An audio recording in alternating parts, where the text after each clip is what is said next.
nature, voilà, qui nous vient de loin en fait, dont on parle tellement ces derniers temps, chacun à sa façon, avec sa façon de le ressentir. En fait, en venant là, je prends une forme de risque, parce que ce que j'ai appris, moi, au contact d'autres peuples, en fait, c'est que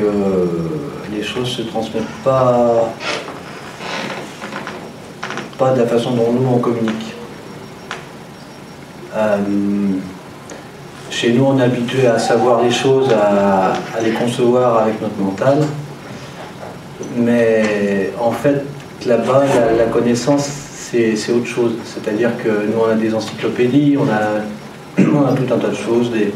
des grandes bibliothèques où on compile des savoirs, on peut avoir accès comme ça tout le temps. En fait, là-bas, ceux qui sont encore en lien avec la nature et qui ont une tradition qui est très lointaine, et il n'y en a pas beaucoup sur la Terre, parce que j'ai fait un peu d'ethnologie, j'ai regardé un petit peu les peuples principaux qui restaient sur la Terre, et des peuples qui gardent une mémoire où il n'y a pas eu de rupture, il y en a très peu. Bon, tout le monde sait que voilà, il y a eu des invasions,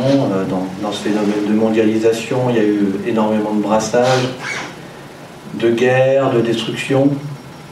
parce qu'on n'a pas réussi à se rencontrer autrement que dans la peur en fait, et ça continue. Voilà, et je voudrais apporter un autre éclairage moi là-dessus, et j'aimerais en fait essayer d'éviter justement qu'on est dans une compréhension comme ça